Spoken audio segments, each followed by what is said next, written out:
Tushangilie Kenya, taifa letu tukufu, Kenya tunayoipenda, Kenya nchi tunayoipenda. Twajivunia sana tukijiita wa Kenya, nchi yenye baraka, Kenya nchi yenye baraka. Tumekomboa Kenya, taifa letu tukufu, tumebadili mwendo. The purpose of this meeting is just to launch the report on public participation through the CBEF, which outlines the extent to which citizens are involved in the budget-making process in Kenya. My hope that this meeting will be kind of like a catalyst, and we won't stop here, so that it will lead us to advocate for establishment of county budget and economic forums in all the 47 counties, and just ensure that citizens participate meaningfully in the budget-making process in the country. Good morning, everyone.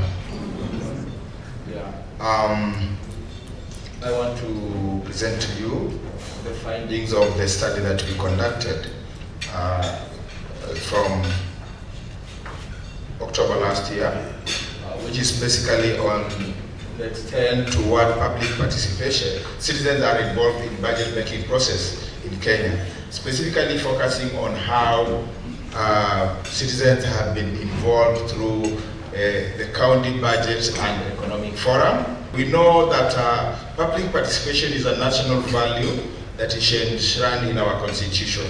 And this is further specifically provided for through the Public Finance Management Act of 2012. And this is the structure that we are talking about, is the County Budget and Economic Forum. So basically, we sought to look specifically at how have the CBS counties operational county budget and economic forums looked at what mechanism, if the CBEF is not there, what are the alternative structures or mechanisms that are being used, and also look at what is the level of participation in terms of citizen engagement. Why the study at this particular time?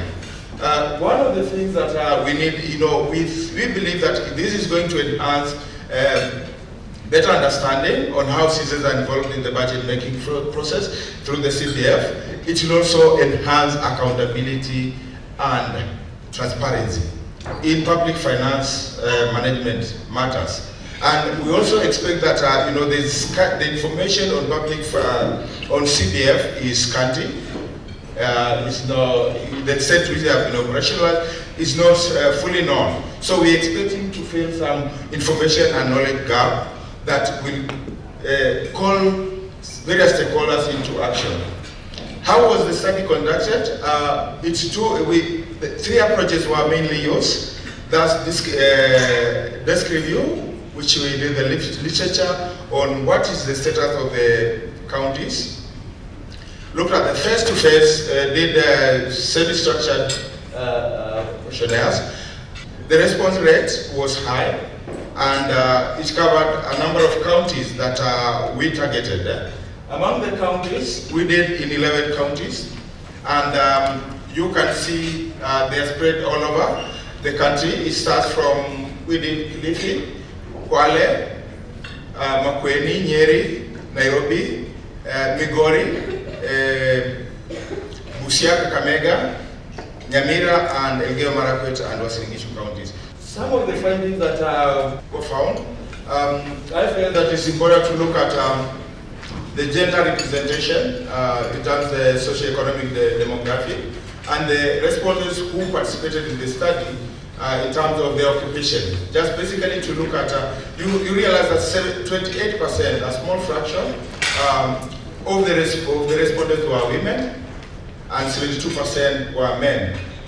Again, if you look at the number of people who participated, most of them were mainly self-employed, and they came from business community, which is about 41%. Then we have about 26% who are employed by other agencies, which include the county government, the civil society organizations, those respective counties, and all that.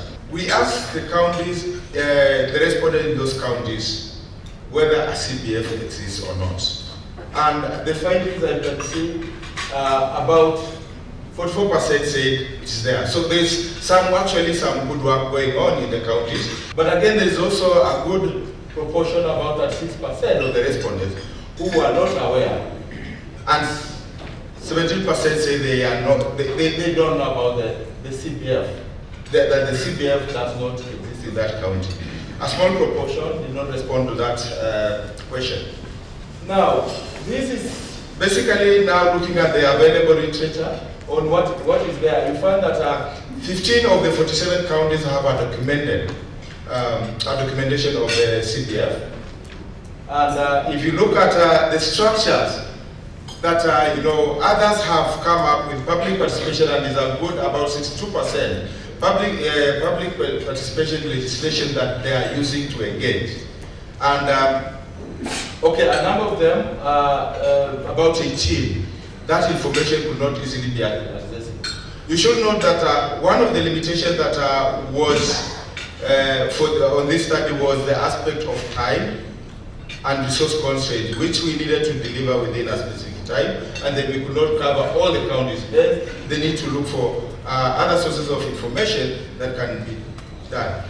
But now, looking at now the counties that we studied, 7 out of the 11 counties had CBEF. Then I looked at the level of participation. A big proportion that was very unsatisfactory. If you look at about 63% say that the level of participation of citizens was not satisfactory. Only a small proportion, 15.6, said that it was satisfactory. Then again, in terms of the effectiveness, there's a proportion. There was a disagreement that it was not very effective, and a good proportion, a small, about 20% say that it was effective. Reasons were cited. Among the reasons is that the late sharing of the agenda, last minute invitation, and the manner in which citizens are invited. And then, even, invite people, the relevant people do not turn out. And then the technicality of the documents, the budget documents that are there. Now, in terms of the impacts, if you look at the impacts that have been achieved through public participation, so far, citizens feel, since they are involved in the process, there's increased ownership of the county project. There's also increased demand for transparency and accountability, as well as networking among the civil societies that are involved there. Then a number of challenges were also cited, that were very prominent was inadequate access to information and citizen involvement. You find in some counties, they invited the citizens, they are not playing the rightful role. Then there's a time allocation, which was very prominent in some of the counties. There is a vested interest, and there was an aspect of vested interest from various stakeholders who want to push their own agenda, and as well as citizens' apathy, as a way that now limits this. Finally, I come to the recommendations, and if one of the things is that there seem to be a gap between what the law says and how they have been implemented, and probably there's a need to tighten, to review the act and ensure there is the aspect of is complied with, implemented, and also aligned to the other legislations that talk about public participation. Need to strengthen citizen participation. Need to strengthen capacity of counties to engage with citizens. Regular feedback is one of the things that was pointed out. And then the bottom-up approach where citizens are being involved in the process. Finally, there's a need to simplify budget documents, be read in a manner that can easily be understood by all. So with this, thank you for your time. We've seen from Kennedy's report, it's working in some places. There's definitely other counties it needs to be enhanced. It's one thing to have representatives there. It's yet another thing to ensure that they are engaged in line with the principles of public participation. Yes, inform, listen, engage, and then find some consensus. So talk to us about how we can make it more effective. What can we do to make the public participation more effective? The consultant has given us some of the reasons why public participation is not effective, and what we need to start doing is probably to start seeing how we can reverse that so that we can make it more attractive. But specifically, there are key issues that must be put in place. When we talk about public participation, especially related to a technical area, like budget of the county integrated development plans, how are we going to structure that participation so that the general monarchy can effectively participate? We all should recognize that we all do planning at our own family level, at our own individual level. So budgeting principles are known to all of us, but it's just how we need to ensure that the same are incorporated so that the people can participate effectively. Can civil society play a role in terms of working with county governments and others in simplifying the fiscal strategy paper? But some of these documents are extremely technical. I'm not sure even I would be able to participate. Thank you very much, Yvonne. I think I'll start by saying that the civil society must remain civil society, and they must be able to do what they are best known for.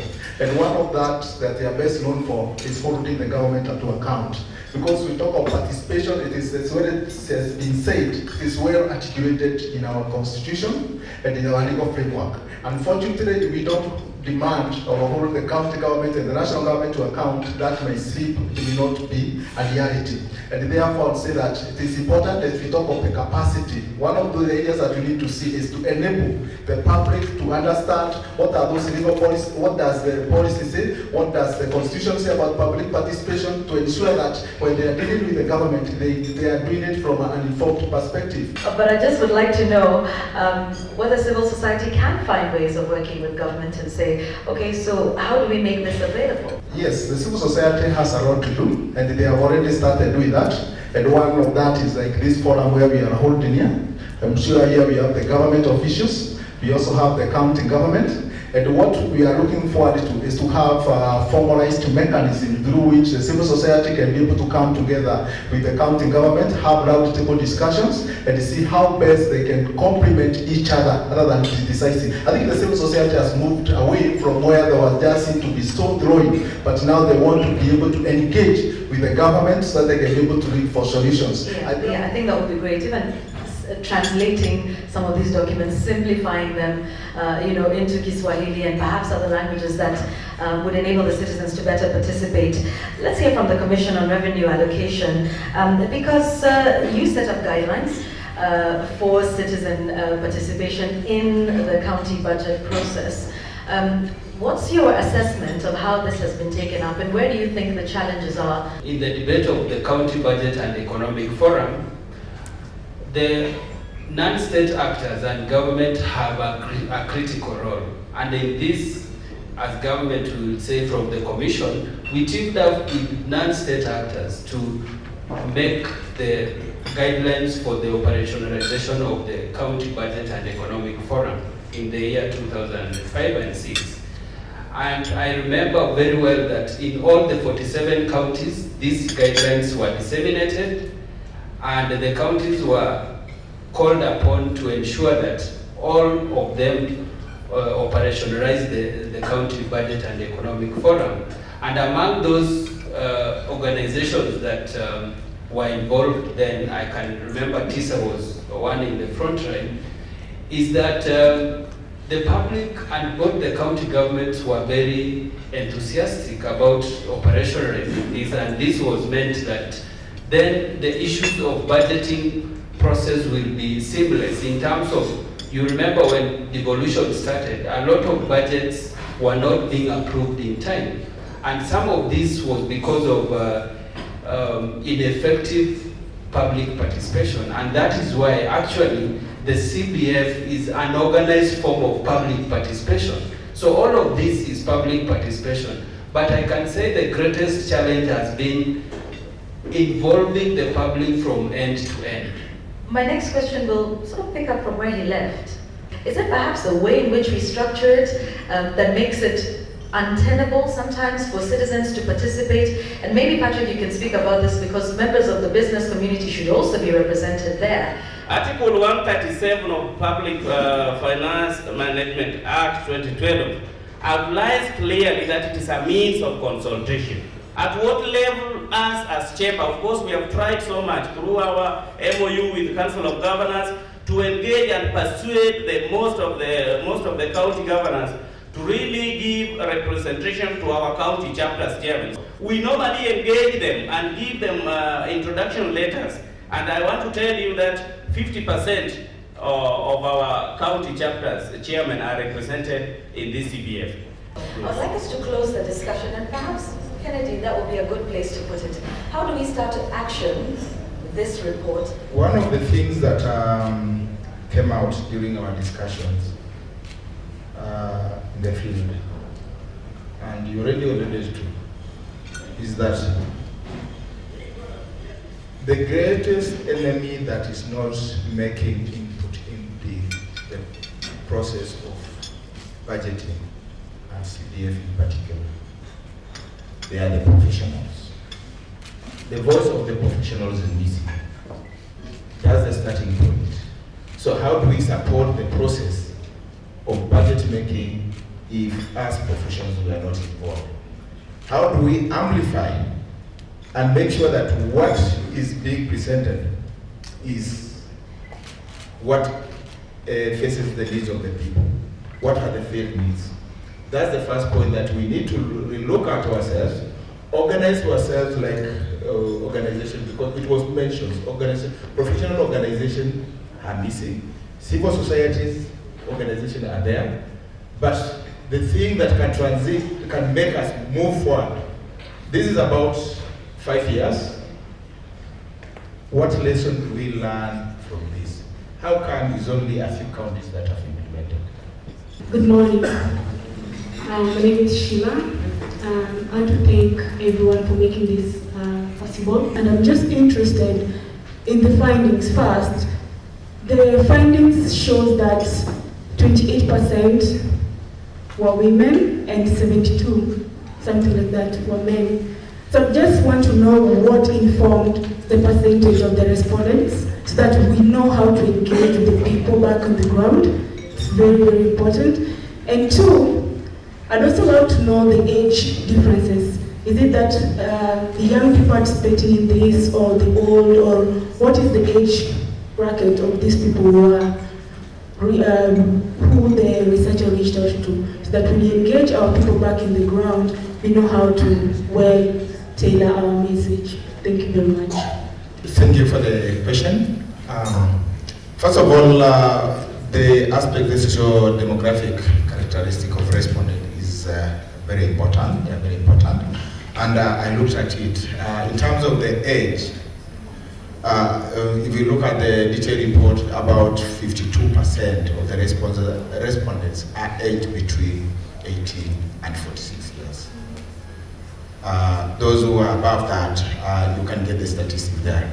How, as I mentioned, the way in which we reach these people, CBEF is not everybody you expect to meet on the street and ask the question. So we went purposefully looking for people whom we expect to have some kind of knowledge or information on this.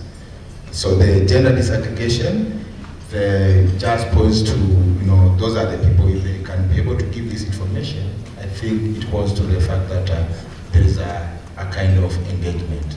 But it's skewed, you are right. More women, more men are engaged than women. The ages, I think, if you look at the category 35, 18 to 35, it will be a smaller proportion. Thank you. First of all, at SIFE, we are very glad that this ceremony is actually taking place. It's been a long road of working on this report, But just to let you know a bit about CBEF. CBEF is a US-based non-profit organization. We are affiliated to the US Chamber of Commerce. Listening to the discussion today, I'm personally very excited because in our understanding of democracy, democracy is about free expression. It's really about engaging people so that they are part of the decision-making in governance of who they are. And therefore, for us as CBEF, public participation is key because in public participation, we ensure that people are involved in decisions that are made in governing them.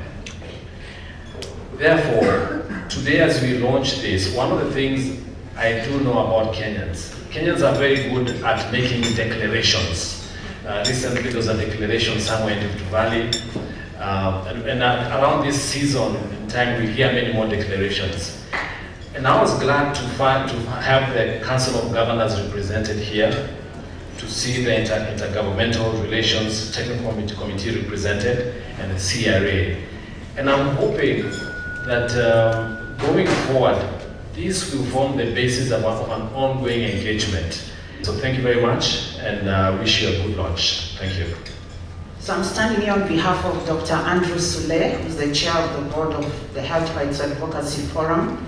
His shoes are really big, and I hope I can fit in.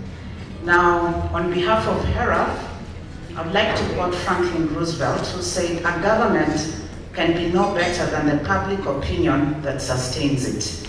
And having had this report, as HERAF, we're making a commitment that we'll continue to follow on the recommendations made by the researcher, and we are hoping to work with government and all other stakeholders. And it's important for us to ask ourselves, how do we move forward? And since HERAF was part of this team, we are proudly saying that we do follow up and do what we need to do. And we look forward to working with each one of you in future. Thank you so much. Our chief guest this morning, P.S. Owon, my friend and neighbor, the Lars Benson from CBEF, Ben Kiragu, National Vice Chairman of the Chamber, County Chairs of the Chamber, distinguished ladies and gentlemen. Let me really appreciate the partnership that we've had with the Center of International Private Enterprise. They have supported us in a wide array of activities. We have had advocacy training, we've had board training on corporate governance, we've done a membership survey, and today we are launching this very important document that really underpins the benefits of devolution in this country. And I think we all agree, devolution is probably one of the most fantastic things that happened in the new constitution. Driving around Kenya today, PS, I can say we are head and shoulders above many other countries in Africa. In many countries in Africa, the activity, economic activity is centered around their capital cities. But in Kenya today, the reality is there's a lot of activity, a lot of progress, and really great things that are happening because of the advent of devolution.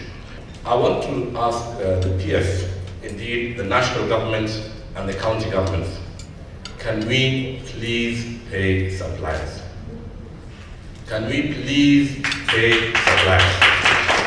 Because, honestly speaking, the country, the number of businesses that are in utmost despair because of lack of payment by the governments, because of lack of payment by the large retailers like Nakumatt, the despair is unthinkable. Banks are cracking down, auctioning people. People are not able to pay school fees. They're being thrown out of their premises simply because they are owed money. And we are, as a chamber, going to be advocating very much for a bill that is very punitive for those who don't pay suppliers. So with those few words, let me ask James to just give you a quick summary on the chamber's take on the report, after which we shall proceed with the program. For PS, Mika Owon, CBEF leadership, HERAF leadership, COG leadership, chairman of the various counties across the country. Ladies and gentlemen, let me start by giving you a funny story. A group of people were found in a nice restaurant, some adults, drinking themselves, happily enjoying a meal in the evening, and somebody asked them, "What are you doing here? What's the occasion here?" and one of the participants said, "We're celebrating my son's birthday." I said, "So where's your son?" "He's at home." So, in a lot of times you find the county governments behave pretty much like that. And I say this with due respect. When you have a budget-making process that is supposed to involve everybody, please bring the son to the birthday party. Then you have a reason to say, it is this young man's birthday or this young lady's birthday that we are celebrating.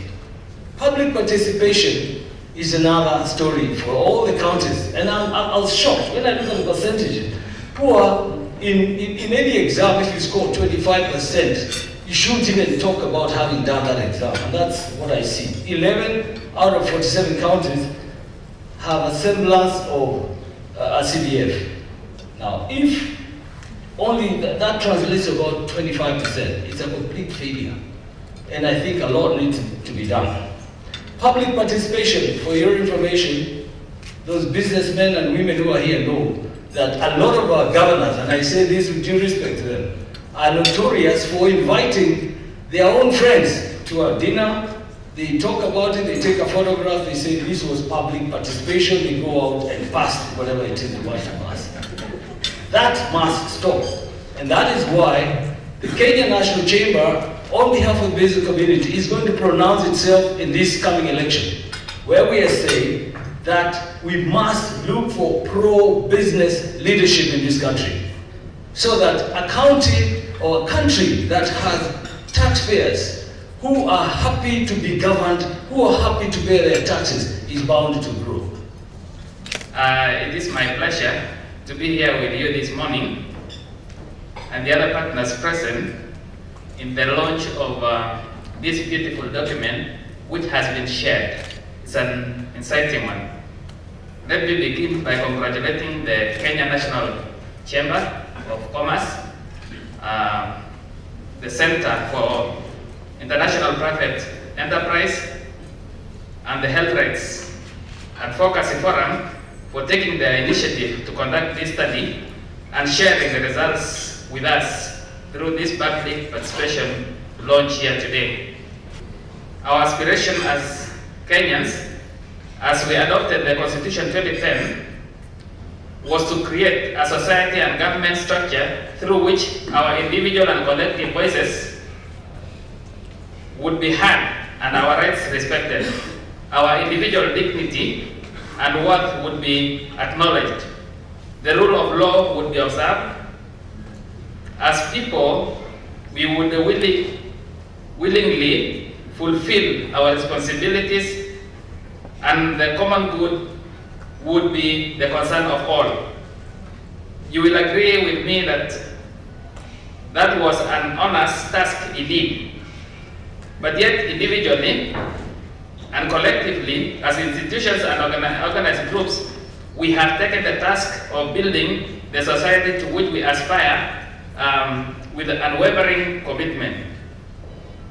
The report we launched today is an example and demonstration of the commitment which has been exhibited by the various speakers, both in the government sector, the national and the county government, and also the private sector, which has come out very clearly. It is gratifying indeed to note that the members of the private sector and the civil society have come together on their own initiative, and we must applaud the private sector for this, so we can give them a round of applause.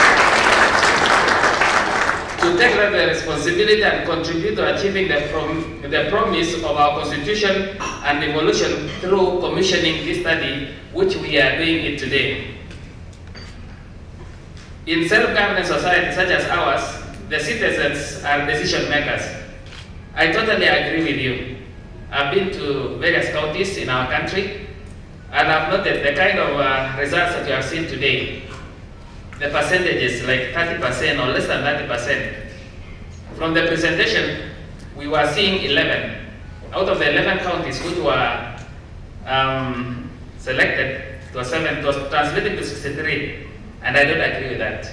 It is much, much less. So we have to agree that there's something wrong, and then we wake up and do something. So we are calling upon the county governments, actually it's actually put well. The legal framework is already in place. In the PFM Act 2012, it's already in place. So it's a matter of enforcing and ensuring that this one is done. You will agree with me that over the last few years, we have witnessed increased public engagement on many matters of public interest. We have seen women come together to demand government intervention on prevalence of alcohol and substance abuse. Kenyans commenting on the questioning of government investments,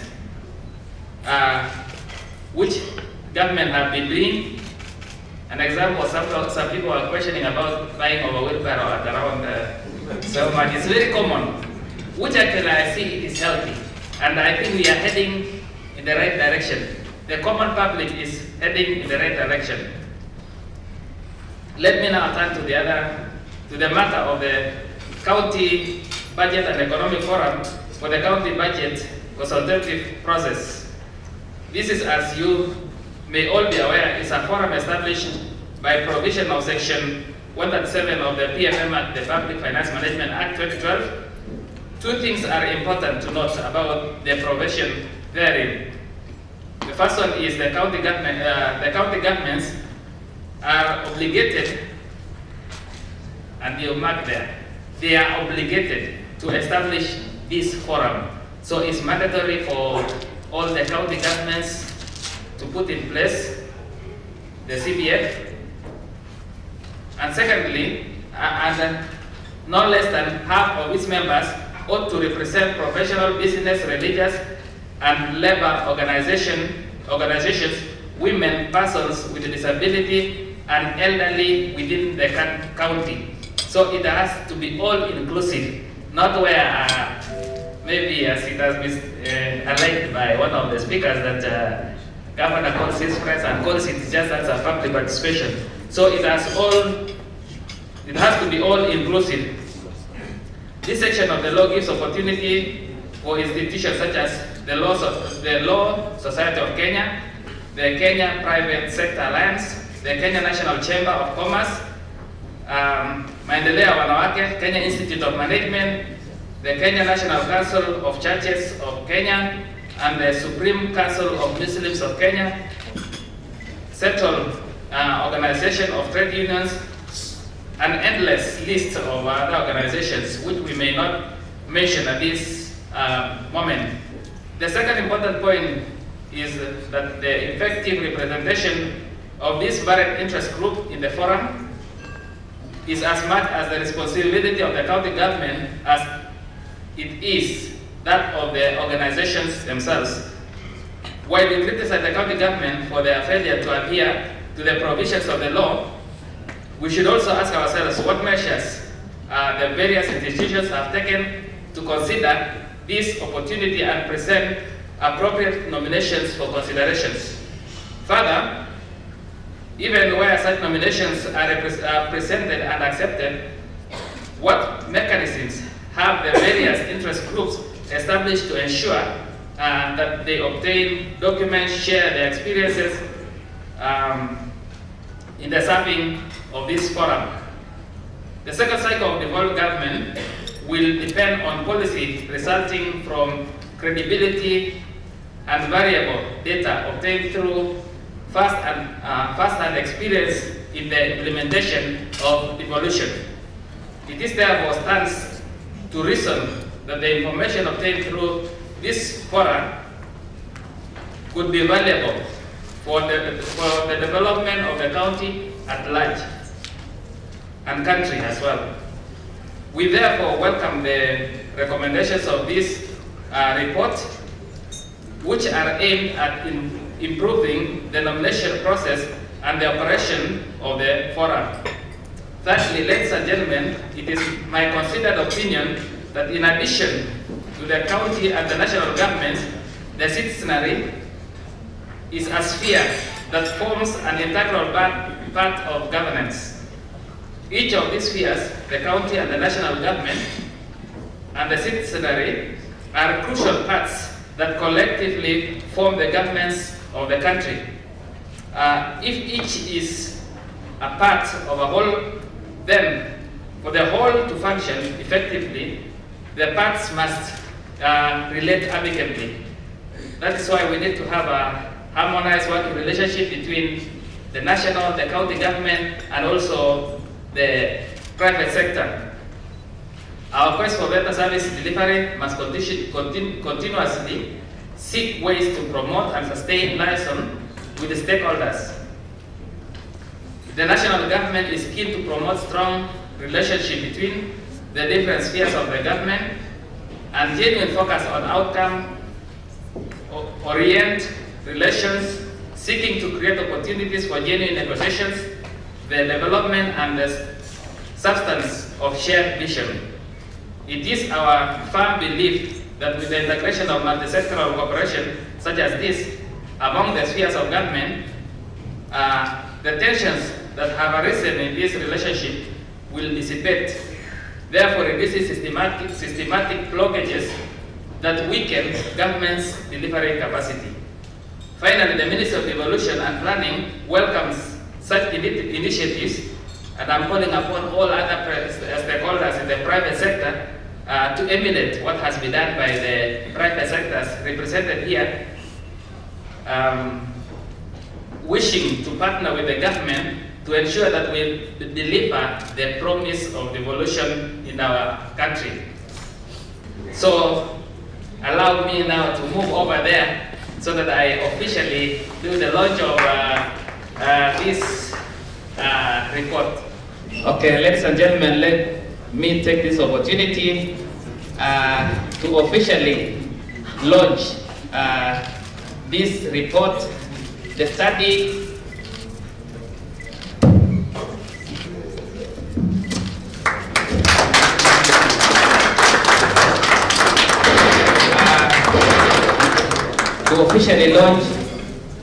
the study of public participation through county budget and economic forum. I now hereby declare officially launched.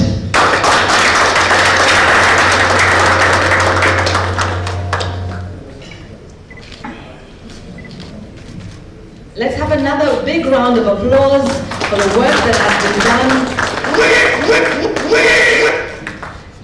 The funds in this exercise. Congratulations to private sector for leading the front in this one. And indeed, Bwana PS for joining us here, and we look forward to more collaborations. Thank you, everyone. Tumekomboa Kenya, taifa letu tukufu, tumebadili mwendo, tutalinda katiba mpya. Anayependa Kenya ni yule mwenye kutenda haki kwa watu wote, mtu mwenye kutenda haki. Na ukipenda Kenya ujitengane na mambo yenye kuvunja amani. Hatutaki matata Kenya.